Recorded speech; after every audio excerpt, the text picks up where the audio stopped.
தேர்வு செய்யப்பட்ட ஒரு நாட்டுடைய அரசாங்கத்தை, மக்கள் ஆதரவு பெற்ற ஒரு அரசாங்கத்தை, இறையாண்மை மிக்க ஒரு தேசத்தை நீங்கள் சூறையாடும் விதமாக அங்கே உள்ளே புகுந்து அதிபரை கைது செய்து கொண்டு வருவதெல்லாம் சர்வதேச சட்டங்களுக்கு எதிரானது. ஜெலன்ஸ்கி பேசியிருப்பதே சர்வதேச சட்டங்களுக்கு எதிரானது.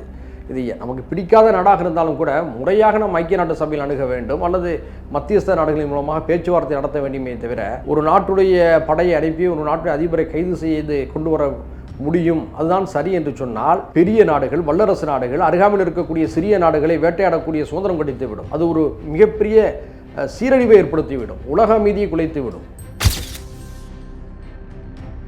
கடந்த முறை ட்ரம்ப் ஜெயிப்பதற்கு முன்பாக போன முறை ட்ரம்ப் போட்டியிட்டார். அந்த நேரத்தில் தேர்தல் முடிவை நான் ஏற்றுக்கொள்ள மாட்டேன், இது மோசடி இருக்கிறது என்று சொல்லி வெள்ளை மாளிகையில் உட்கார்ந்து கலாட்டா பண்ணாரா இல்லையா ட்ரம்ப்? இவர் மீது அந்த குற்றச்சாட்டு இருக்கு.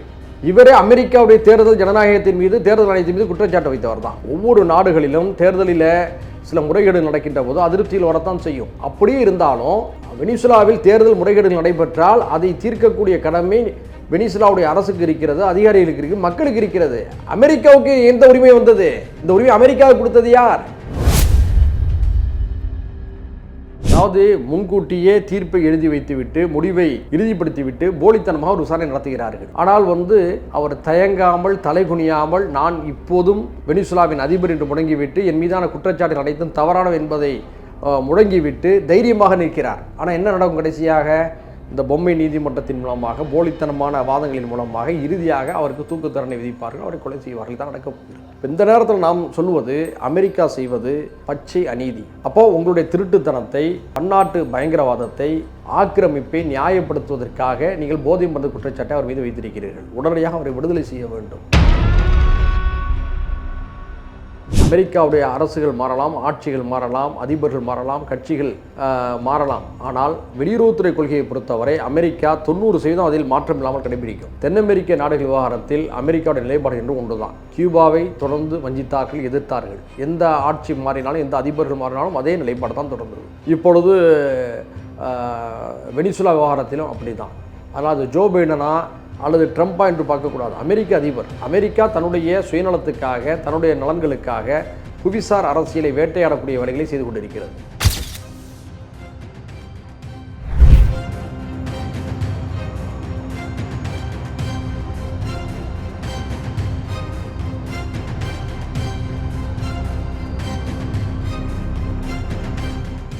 ரேலோன் நேயர்களுக்கு வணக்கம். இன்று நம்முடன் இணைகிறார் மனிதநேய ஜனநாயக கட்சியின் தலைவர் திரு தமிமுன் அன்சாரி அவர்கள். வணக்கம் சார். வாழ்த்துக்கள். 450 கோடி வெனிசுலா அதிபருக்கு உயிருக்கு வைக்கப்பட்டு அவர் கைது செய்யப்பட்டு பூமியின் நரகம் என்று சொல்லப்படுகிற அமெரிக்காவின் சிறைச்சாலையான புருக்லைன் சிறையில் அடைக்கப்பட்டிருக்காரு. சதாம் ஹுசேன் நேர்ந்து தான் இவருக்கு நேர வாய்ப்பு இருக்கா? அவர் உயிருக்கு என்ன மாதிரியான அச்சுறுத்தல் இருக்க வாய்ப்பெல்லாம் இருக்குது? அமெரிக்காவுக்கு நிகரான சர்வதேச வல்லரசாக திகழ்ந்த சோவியத் யூனியனுடைய வீழ்ச்சிக்கு பிறகு உலகில் அமெரிக்கா ஒற்றை வல்லரசாக உருவெடுத்தது. அதற்கு ரஷ்யா ஓரளவு ஒரு சமத்துவமான பதிலடியை தரக்கூடிய ஒரு தேசமாக இருந்தாலும் பழைய சோவியத் யூனியனுடைய பலத்தில் அது இல்லை. இந்த நிலையில் தான் அமெரிக்காவுடைய தவறான வெளியுறவுத்துறை கொள்கைகள் மூலமாக உலகமெங்கும் போர்கள் ஊக்குவிக்கப்படுகின்றன. இந்த நிலையில் பல ஆசிய, ஆப்பிரிக்க நாடுகளை சுரண்டுவது போலவே அமெரிக்க அரசுகள், அது எந்த கட்சி ஆட்சிக்கு வந்தாலும் சரி, அவர்கள் தென் அமெரிக்க நாடுகளை சுரண்டுவதும் அவர்களை அடிமைப்படுத்துவதும் அவருடைய கொள்கைகளாக இருந்து வருவதை பார்க்கின்றோம். இந்த நிலையில் தான் வெனிசுலாவுடைய அதிபராக சாவேஸ் இருந்தபோது அமெரிக்காவுடைய மிரட்டல்களை எதிர்த்தார். அதனுடைய சுரண்டல்களுக்கு சரியான எச்சரிக்கையை விடுத்து வந்தார். சாவேஸுடைய மர்மமான மரணம், அவர் புற்றுநோயால் இறந்ததாக சொன்னாலும் அந்த புற்றுநோய் என்பதே ஒரு மர்மமான ஒரு விஷயமாக இன்று வரை பேசப்படுகிறது. அதுக்கு அமெரிக்காவுடைய உளவுத்துறையின் மீதும் ஒரு சந்தேகம் பரவலாக இருக்கிறது. இந்த நிலையில் தான் வெனிசுலாவுடைய அதிபராக இருந்த மதுரா அவர்கள் தன்னுடைய உணர்வுபூர்வமான உரைகளின் மூலமாக அந்த மக்களுக்கு நம்பிக்கையை ஊட்டி வந்தார். இந்த நிலையில் அமெரிக்காவுடைய பொருளாதாரம் ஒரு மிகப்பெரிய வீழ்ச்சியை நோக்கி சென்று கொண்டிருப்பதை நாம் பார்க்கிறோம். பொருளாதார நிபுணர்கள் தொடர்ந்து அமெரிக்காவை எச்சரித்து வந்தார்கள். இந்த நிலையில் தான் தரமான எண்ணெய் எங்கே உலகத்தில் இருக்குன்னு சொன்னால் அது வெனிசுலாவில் தான். அமெரிக்காவுடைய எண்ணெய் வளம் இருக்குது, ஆனால் அந்த எண்ணெய் வளம் ஒப்பீட்டளவில் தரம் வாய்ந்தது இல்லை. கொஞ்சம் அதனுடைய அடர்த்தி குறைவானதுன்னு சொல்லுவாங்க. வெனிசுலாவுடைய எண்ணெய் வளம் உலகத்தரம் வாய்ந்தது. அது மட்டுமல்லாமல் சவுதி அரேபியாவை விட அதிகமான எண்ணெய் வளம் வெனிசுலாவில் தான் இருக்குது. மொத்த உலகின் எண்ணெய் வளங்களில் 20% வெனிசுலாவில் இருப்பதாக சொல்லப்படுகிறது. ஒரு 100 வருடத்துக்கு முன்பாக அமெரிக்காவுடைய நிறுவனங்கள் தான் அங்கே வந்து எண்ணெய் குழாய்களை எல்லாம் பதித்து அதனுடைய விற்பனையை தங்கள் வசப்படுத்தி வணிகத்தை தங்கள் கட்டுப்பாட்டிலே வைத்திருந்தார்கள். ஆனால் அங்கு வந்து அனைத்தையுமே வந்து அங்கே இருக்கக்கூடிய மக்களுடைய கோரிக்கையை ஏற்று அந்த அரசாங்கம் அரசுடைமையாக்கிய பிறகு வெனிசுலாவுடைய எண்ணெய் வயல்கள் தான் அமெரிக்காவுடைய கண்களை உறுத்தி கொண்டிருந்தன.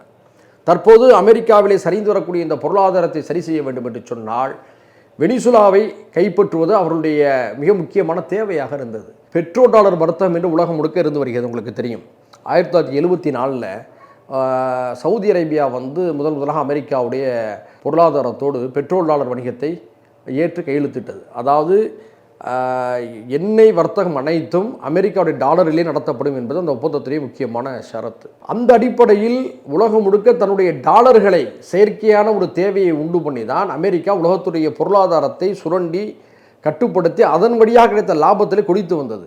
ஆனால் இவர் மதுரா என்ன செஞ்சார், சீனாவோட அதனுடைய நாணயமான யுவானில் வந்து வர்த்தகம் பண்ணார், ரஷ்யாவோட அதனுடைய நாணயமான ரூபிளில் வர்த்தகம் பண்ணார். சீனாவுக்கு வந்து 80 முதல் 90% எண்ணெயை வந்து வெனிசுலா யுவானில் ஏற்றுமதி செய்தது. அடுத்தது இந்த நடவடிக்கை பார்த்த பிறகு சவுதி அரேபியாவும் ஏன் நாமும் இப்படி செய்யக்கூடாதுன்னு பேசி வந்தது. அப்போ தான் அமெரிக்காவுக்கு ஒரு அச்சம் ஏற்பட்டது. இப்படி எல்லாருமே வந்து அமெரிக்க டாலரை புறக்கணித்து அவரவர் நாட்டுடைய டாலரில் வர்த்தகம் செய்ய ஆரம்பித்தால், நாணயத்தில் வர்த்தகம் செய்ய ஆரம்பித்தால் அவருடைய பொருளாதாரம் என்னவாகுது? அப்போது இவர் தான் மூல காரணம். யார்? வெனிசுலாவுடைய அதிபர் மதுரா. இவரை நம்ம வந்து தூக்கணும்னு சொல்லி தான் இவர் மீது போதை மருந்து குற்றச்சாட்டை வச்சாங்க. நான் கேட்குறேன், உலகத்தில் எங்கேயாவது ஒரு அரசு, ஒரு அதிபர் அவரே வந்து இன்னொரு நாட்டை வந்து அடிக்கணும் போதை மருந்தை ஏற்றுமதி செய்வாரா? போதை மருந்தை கடத்துவாரா? விசித்திரமான குற்றச்சாட்டை அமெரிக்கா வைத்து நள்ளிரவில் ஒரு மர்மமான தேர்தல் முறைகேடும் ஒரு குற்றச்சாட்டாக வைக்கிறாங்க. தேர்தல் முறைகேடும் ஒரு குற்றச்சாட்டுன்னு சொன்னோம்னா, இதே ட்ரம்ப் போன முறை தேர்தலில் தோத்தார்ல, போன முறை தேர்தலில் தோற்ற அந்த நேரத்தில் அவர் என்ன செஞ்சார்? தேர்தல் முறைகேடு நடப்பதாக குற்றம் சுமற்றி வெள்ளை மாளிகையில் புள்ள போது கலாட்டா பண்ணாரா இல்லையா? அவர் மீது வழக்கு இருக்கா இல்லையா? இவரே அமெரிக்காவுடைய தேர்தல் ஜனநாயகத்தின் மீது, தேர்தல் ஆணையத்தின் மீது குற்றச்சாட்டு வைத்தவர் தான். ஒவ்வொரு நாடுகளிலும் தேர்தலில் சில முறைகேடு நடக்கின்ற போது அதிருப்தியில் வரத்தான் செய்யும். அப்படியே இருந்தாலும் வெனிசுலாவில் தேர்தல் முறைகேடுகள் நடைபெற்றால் அதை தீர்க்கக்கூடிய கடமை வெனிசுலாவுடைய அரசுக்கு இருக்கிறது, அதிகாரிகளுக்கு இருக்கிறது, மக்களுக்கு இருக்கிறது. அமெரிக்காவுக்கு எந்த உரிமை வந்தது? இந்த உரிமை அமெரிக்காவுக்கு கொடுத்தது யார்? அங்கே இருக்க எதிர்க்கட்சிகள் தார்மீக அடிப்படையில் அவங்க எடுத்து சொல்லுவாங்க. இல்லை, எதிர்க்கட்சிகளாக இருந்தாலும் சரி. அப்போ இன்னைக்கு இந்தியாவில் நரேந்திர மோடி அரசு தேர்தல் ஆணையத்தை பயன்படுத்தி மிக மோசமான தேர்தல் திருட்டு வேலைகளை செய்து கொண்டிருக்கிறது. ஓட்டு திருட்டு செஞ்சுக்கிட்டு இருக்கு. இங்கே உள்ள எதிர்க்கட்சிகள்லாம் சேர்ந்துட்டு மோடி சரியில்லை, தேர்தல் ஆணையம் சரியில்லை, அமெரிக்கா தலையிடன்னு சொன்னால் யாராவது ஏற்றுக்கிடுவாங்களா? இல்லை, இங்கே உள்ள எதிர்க்கட்சிகள் தான் செய்யுமா? மக்கள் அனுமதிப்பார்களா? அதே போன்று தான். அதாவது உங்களுக்கு ஒரு நாட்டை அடிக்க வேண்டும் என்று சொன்னால் அந்த நாட்டின் மீது 1000 பொய்களை சுமத்துவீர்கள். அந்த நாட்டுடைய அரசை கவிழ்ப்பதற்காக எல்லா விதமான தில்லுமுள்ளுகளையும் பரப்புரை செய்வீர்கள். இப்படிதான் நீங்கள் சதாம் ஹுசேன் மீது என்ன செஞ்சீங்க? பேரழிவு வைத்திருக்கக்கூடிய ஆயுதங்களை ஈராக்கில் சதாம் பதுக்கி வைத்திருக்கிறார். நீங்கள் அந்த ஆட்சியை கவிழ்த்தீங்க. சதாமை தலைமறைவாக இருந்த சதாமை ஒரு தேடுதல் வேட்டையில் சிறைப்பிடிச்சிங்க. ஒரு பொம்மை நீதிமன்றத்தை நிறுவி சதாம் மீது நீங்கள் குற்றங்களை சுமத்தி சதாமை அநியாயமாக தூக்கில் போட்டீங்க. ஒரு நாட்டுடைய அதிபரை சட்டவிரோதமாக அவருடைய ஆட்சியை கலைத்து அவரை சட்டவிரோதமாக ஒரு பொம்மை நீதிமன்றத்தை அமைத்து அவரை அநியாயமாக தூக்கிலிட்ட பிறகு தாங்கள் எந்த குற்றச்சாட்டுகளை எடுத்து வைத்தார்களோ, அதாவது பேரழிவு ஆயுதங்கள் ஈராக்கில் இருக்கின்றன என்பதை சொல்லி வந்த அமெரிக்கா, நாங்கள் தேடி பார்த்தேன் அப்படி எந்த ஒரு பேரழிவு ஆயுதங்கள் ஈராக்கில் இல்லைன்னாங்க. சொன்னீங்கல்ல, மீண்டும் உங்களால் சதாமை கொண்டு வர முடியுமா? ஒரு உயிர் அநியாயமாக பறிச்சிங்கல்ல. இதே மாதிரி தான். ஏன், என்ன காரணம் உங்களுக்கு சதாம் மேலே? சதாம் தன்னுடைய எண்ணெய் வணிகத்தை யூரோ நாணயத்தில் நடத்தினார், அமெரிக்க டாலரை புறக்கணித்தார். அப்போ அதை சொல்லாமல் காரணத்தை பேரழிவு ஆயுதங்களை சதாம் வைத்திருந்தார் என்று பழி சுமத்தி அநியாயமாக அவருடைய உயிரை பறித்து அந்த நாட்டை சீரழித்தீர்கள். 2009 என்ன செஞ்சு? லிபியாவின் மீது ஒரு மிகப்பெரிய கோபம் அமெரிக்காவுக்கு வந்துச்சு. என்ன காரணம்? ஆப்பிரிக்காவுடைய வளங்களை பாதுகாக்க வேண்டும் என்ற அடிப்படையில், எண்ணெய் வளத்தை பாதுகாக்க வேண்டும் அடிப்படையில் தங்க தினார்ங்கிற ஒரு நாணயத்தை கடாஃபி வந்து அறிமுகப்படுத்துகிறார். மொத்த ஆப்பிரிக்காவும் பெரிய வரவேற்பு வந்துச்சு. அந்த திட்டம் அமல்படுத்தினால் இன்னும் அமெரிக்க டாலருக்கு வீழ்ச்சி ஏற்படும் சொன்ன உடனே உள்நாட்டில் ஒரு கிளர்ச்சியை ஏற்படுத்தி அந்த கிளர்ச்சியாளர்களை கொண்டு லிபியாவோட அதிபர் கடாஃபியை 2009 கொலை செஞ்சீங்க. இதைத்தான் வரலாறு முழுக்க பார்த்துக்கிட்டு வரோம். அன்று சதாம், அன்று கடாஃபி, இப்போது மதுரா. இப்போ நிக்கோலஸ் அவர்களுக்கான அச்சுறுத்தலும் அப்போ உறுதிப்பட்டிருக்கு, அப்படி தான் நீங்கள் சொல்கிற மாதிரி இருக்குது. இப்போது நியூயார்க்கில் மிக மோசமான சித்திரவதைகளும் சிரமங்களும் நிறைந்த ஒரு சிறைச்சாலையில் பாதாள அறையில் அவர் பூட்டப்பட்டு வைத்திருக்கார் என்ற செய்திகள் வருகிறது. இப்போ ஒரு பொம்மை நீதிமன்றத்தை நிறுவுவாங்க. பொம்மை நீதிமன்றத்தை நிறுவி அவர் மீது ஒரு நீதிமன்றத்திலே நிக்கோலஸ் வந்து சொல்லியிருக்காரு, போதை குற்றச்சாட்டு வந்து தப்பானது அப்படின்றத அவர் சொல்லியிருக்காரு. ஆனால் அந்த நீதிமன்றத்தில் இவர் சொன்னது வந்து எடுபடாது தானே சார். அதான் பொம்மை நீதிமன்றம் நான் சொல்லிட்டேன்ல. அதாவது முன்கூட்டியே தீர்ப்பை எழுதி வைத்துவிட்டு முடிவை இறுதிப்படுத்திவிட்டு போலித்தனமாக ஒரு விசாரணை நடத்துகிறார்கள். ஆனால் அவர் தயங்காமல் தலைகுனியாமல் நான் இப்போதும் வெனிசுலாவின் அதிபர் என்று முடங்கிவிட்டு என் மீதான குற்றச்சாட்டுகள் அனைத்தும் தவறானவை என்பதை முடங்கிவிட்டு தைரியமாக நிற்கிறார். ஆனால் என்ன நடக்கும் கடைசியாக? இந்த பொம்மை நீதிமன்றத்தின் மூலமாக போலித்தனமான வாதங்களின் மூலமாக இறுதியாக அவருக்கு தூக்கு தண்டனை விதிப்பார்கள், அவரை கொலை செய்வார்கள். தான் நடக்கப் போகிறது. இதே வெனிசுலா வேடிக்கை தான் பார்க்குமா? அதாவது வெனிசுலாவில் என்ன நடக்கிறது என்ற உள் விவகாரங்கள் முழுமையாக வெளிவரவில்லை. ஆனால் வெனிசுலா மக்கள் அலையாக அங்கே போராடி கொண்டிருக்கிறார்கள். அந்த எதிர்க்கட்சி தலைவர் என்பது அமெரிக்காவுடைய கைக்கூலி என்பது தெரியும். அவருக்கு தான் தேர்வு செய்து அவருக்கு நோபல் பரிசை அறிவித்தாங்க. அவருக்கு நோபல் பரிசு அறிவிக்கும் போதே பல சந்தேகங்கள் இருந்தது. சரியா? இப்போது அந்த எதிர்க்கட்சி தலைவர் நோபல் பரிசை நான் ட்ரம்போடு பகிர்ந்து கொள்ளப் போகிறேங்கிறார். அப்போ சொந்த நாட்டுடைய நலனுக்காக அந்நிய நாட்டுடைய உதவியை பெற்ற ஒரு அரசியல் அநீதியை அந்த எதிர்க்கட்சி தலைவி செய்திருக்கிறார். இந்த நிலையில் மக்கள் நிக்கோலஸுக்கு ஆதரவாக நிக்கோலஸுக்கு ஆதரவாகத்தான் நின்று கொண்டிருக்கார் என்பதை மறந்துவிடக்கூடாது. இப்போ இந்த நேரத்தில் நாம் சொல்லுவது அமெரிக்கா செய்வது பச்சை அநீதி, வெளிப்படையான அராஜகம். தேர்வு செய்யப்பட்ட ஒரு அரசை, மக்கள் ஆதரவு பெற்ற ஒரு அதிபரை நாடு புகுந்து கடத்தியது மட்டுமல்லாமல் அவரை சிறைப்பிடித்து தூக்குத்தண்டனை கொடுக்க வேண்டும் என்ற நோக்கோடு அவர் நடத்தப்படுகிறார் என்பதை நாம் புரிந்து கொண்டோம். ஐக்கிய நாட்டு சபை வழக்கம் கூட வேடிக்கை பார்க்குது. ஐக்கிய நாட்டு சபை கலைச்சிடலாம், எதுக்கு இது தேவையில்லாமல்? ஐக்கிய நாட்டு சபையினால் நீங்கள் என்ன நடக்குது? பலஸ்தீன் பிரச்சனையை தீர்க்க முடிஞ்சா? சதாமுடைய நியாயமான குரலை கேட்க முடிந்ததா? ஆசிய ஆப்பிரிக்க மக்களுடைய உணர்வுகளை தீர்க்க முடிந்ததா? விவாதிக்க முடிந்ததா? எதுவுமே செய்யவில்லை. இன்றைக்கே ஒரு கண்டன தீர்மானத்தை போட்டு உட்காந்துக்கிட்டு இந்த ஐக்கிய நாட்டு சபை. அப்போது உடனடியாக நாம் வைக்கக்கூடிய கோரிக்கை, அமெரிக்காவில் இருக்கக்கூடிய பொதுமக்கள் இது அநீதி என்று சொல்கிறார்கள். ட்ரம்ப் இந்த தவறை செய்திருக்கலாம், அமெரிக்க மக்கள் இதை ஏற்கலை. இல்லை, ட்ரம்ப் மட்டும் அல்லது அமெரிக்கா தொடர்ந்து பார்த்தீங்கன்னா ஜோ பைடன் இதுக்கு முன்னாடி ட்ரம்ப் இருக்கும்போதே இவர் மேலே பிரச்சனைகளை கொண்டு வந்தது தானே. இவர்களுக்கு தொடர்ந்து உயிருக்கான ஒரு விலையை நிர்ணயித்து தானே வந்திருக்காங்க. அதாவது ஒன்று புரியுதுங்க, கியூபாவை இப்படி தான் சொன்னாங்க. எல்லா அமெரிக்க அரசுகளுடைய கொள்கைகளும் வெளியுறவுத்துறை கொள்கைகளை பற்றி ஒன்று தான். அமெரிக்காவுடைய அரசுகள் மாறலாம், ஆட்சிகள் மாறலாம், அதிபர்கள் மாறலாம், கட்சிகள் மாறலாம். ஆனால் வெளியுறவுத்துறை கொள்கையை பொறுத்தவரை அமெரிக்கா 90% அதில் மாற்றம் இல்லாமல் கடைபிடிக்கும். தென் அமெரிக்க நாடுகள் விவகாரத்தில் அமெரிக்காவுடைய நிலைப்பாடு என்று ஒன்று தான். கியூபாவை தொடர்ந்து வஞ்சித்தார்கள், எதிர்த்தார்கள். எந்த ஆட்சி மாறினாலும், எந்த அதிபர்கள் மாறினாலும் அதே நிலைப்பாடு தான் தொடர்ந்தது. இப்பொழுது வெனிசுலா விவகாரத்திலும் அப்படி தான். ஆனால் அது ஜோ பைடனா அல்லது ட்ரம்ப்பா என்று பார்க்கக்கூடாது. அமெரிக்க அதிபர், அமெரிக்கா தன்னுடைய சுயநலத்துக்காக, தன்னுடைய நலன்களுக்காக புவிசார் அரசியலை வேட்டையாடக்கூடிய வேலைகளை செய்து கொண்டிருக்கிறது. அந்த அடிப்படையில் தான் இப்போது வெனிசுலாவை அவர்கள் சீரழித்திருக்கிறார்கள், ஆக்கிரமிக்க துடிக்கிறார்கள். நான் ஏற்கனவே சொன்னேன், அதற்கு பின்னால் எண்ணெய் வணிகம் இருக்குன்னு சொல்லி. இப்போ பார்த்தீங்கன்னு சொன்னால் அமெரிக்கா அங்கே எண்ணெய் வணிகத்தை ஆரம்பிச்சிருச்சு. அமெரிக்க நிறுவனங்கள்லாம் அங்கே போய் எண்ணெய்களை எடுப்பார்கள்னு சொல்லி அதிபர் அறிவிச்சிட்டார். அப்போ நோக்கம் இதுதானே. அப்போது உங்களுடைய திருட்டுத்தனத்தை, பன்னாட்டு பயங்கரவாதத்தை, ஆக்கிரமிப்பை நியாயப்படுத்துவதற்காக நீங்கள் போதை மருந்து குற்றச்சாட்டை அவர் மீது வைத்திருக்கிறீர்கள். உடனடியாக அவரை விடுதலை செய்ய வேண்டும். உலக நாடுகள் உடனடியாக இந்த விவகாரத்தில் சர்வதேச அழுத்தங்களை அமெரிக்க அரசுக்கு கொடுக்க வேண்டும். ஏனால் இந்த அநீதி வேறு பல நாடுகளுக்கும் நடக்கும். அடுத்து கொலம்பியாவை அட்டாக் பண்ணுறது வாய்ப்பு இருக்குது. சரியா? அப்போ ஆசிய, ஆப்பிரிக்க, தென் அமெரிக்க நாடுகளை அடிமைப்படுத்தக்கூடிய அமெரிக்காவுடைய தவறான வெளியுறவுத்துறை கொள்கை முடிவுக்கு கொண்டு வரப்பட வேண்டும். உலக அமைதிக்கு அதுதான் தீர்வாக இருக்க முடியும். இல்லை, இப்போ கொலம்பியாவை ஏன் அட்டாக் பண்ணணும்? இப்போ அந்த அதிபருமே சவால் விட்டுருக்காரு, முடிஞ்சால் நிக்கோலஸ் மாதிரி எம்எல்ஏ கை வச்சுப்பாரு அப்படின்றத ஓப்பனாக ஒரு சவாலையும் விட்டுருக்காரு. அவருடைய துணிச்சலை நான் பாராட்டுறேன். ஆனால் இப்படி அவர்கள் மனநலம் பாதிக்கப்பட்டவர் ட்ரம்ப் அப்படின்ற மாதிரியான ஒரு வார்த்தையும் பயன்படுத்தியிருக்காரு. உட்காந்து பேசவும் ஒரு அழைப்பும் விடுத்திருக்காரு. அதாவது அந்த கொலம்பியா அதிபருடைய அந்த பேச்சை நான் வரவேற்கிறேன். ஏன்னா இவ்வளவு நெருக்கடிகளுக்கு மத்தியிலும் அந்த கண்டத்திலிருந்து இன்னொரு மாற்றுக்குரல் எழுகிறது அமெரிக்காவுக்கு எதிராக. ஆனால் இதே மாதிரி தான் மதுரோ நிக்கோலஸ் அவர்களும் சவால் விட்டார், என்னை பிடித்துப்பாருன்னு சொன்னார். இன்றைக்கி இருக்கக்கூடிய நவீன தொழில்நுட்பங்களில் அமெரிக்காவுக்கு நிகராக தென் அமெரிக்க நாடுகளில் இருக்கக்கூடிய எந்த நாடுகளும் இல்லை. எனவே இதே போன்று கொலம்பியாவோட அதிபரும் கூட நாளை சிறைபிடிக்கப்படலாம். உட்கார்ந்து பேசணும்னு சொல்கிறாரு. என்றைக்குமே சரிதான், டேபிளில் உட்கார்ந்து பேசுவதற்கு அவர்கள் தயாராக இருக்க மாட்டார்கள். யார் அமெரிக்க அரசை பொறுத்தவரை அவர்களுக்கு ஒரு தேவை என்று முடிவு செய்துவிட்டால் தங்களுடைய கடைசி எல்லை வரைக்கும் செல்வார்கள். ஆனால் அவர்களால் கடைசி வரை முடியாத ஒரே நாடு கியூபா தான். அங்கே கியூபா இன்றும் சிம்மசுப்பனமாக இருக்கிறது. வடகொரியா இன்னும் சிம்மசுப்பனமாக இருக்கிறது. அது காரணம் பிடல் காஸ்ட்ரோ போன்ற சேகுவாரா போன்ற ஆளுமைகள் அங்கே அமைந்தது. ஆளுமைகள் அமைந்தது மட்டுமல்ல, அவர்களிடம் அணுகுண்டுகளும் இருக்கிறது. இப்போ தான் வடகொரிய அதிபர் கிம்மை பற்றி நான்லாம் சொல்லுவேன். கிம்மு ட்ரம்ப் இவங்க எல்லாருமே ஒரே ரகம் தான், போர் வெறியர்கள், உலக அமைதி விரும்ப மாட்டாங்கன்னு சொல்லிட்டு அடிக்கடி கிம்பை வந்து சொல்லுவார், நான் வடகொரியாவில் அணு ஆயுத சோதனையை நடத்துகிறேன்லாம் சொல்லுவார். அப்போலாம் நினைப்போம், மோசமான நபர்கள் கையில் வந்து அரசுகள் இருக்குது, உலக அமைதி மக்களுடைய நிம்மதியெல்லாம் போயிடுமேன்னு சொல்லிட்டு.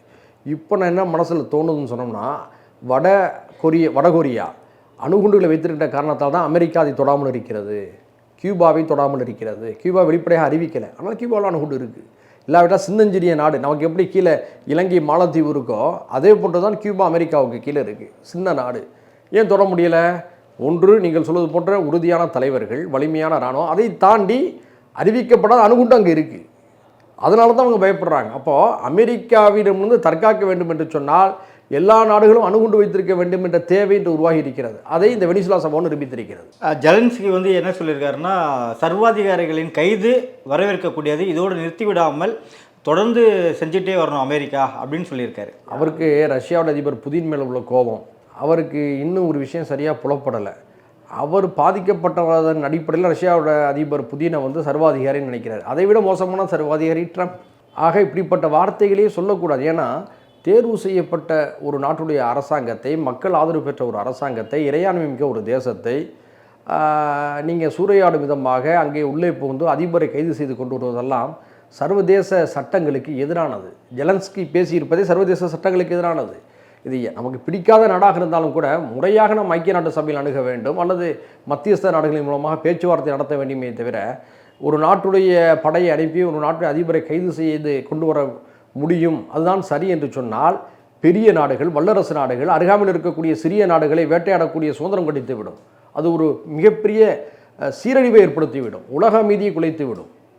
வெனிசுலா நிக்கோலஸ் கைதுக்கு பிறகு என்ன மாதிரியான தாக்கத்துக்கு உள்ளாக வாய்ப்பு இருக்குது சார் அரசியல் ரீதியாக? அதாவது இப்போ வந்து சீனா என்னதான் வெனிசுலாவோடு நெருக்கமாக இருந்தாலும், ரஷ்யா என்னதான் வெனிசுலாவோடு நெருக்கமாக இருந்தாலும் இந்த விவகாரத்தில் பெரிய அளவில் கண்டன வார்த்தைகளை தவிர வேறு இல்லை. இப்போ அதிபர் வந்து வேற ஒருத்தர் இருக்காங்க, இப்போ மறுபடியும் இவர்களோட ஆதிக்கத்தினால் வர வாய்ப்பு இருக்கா?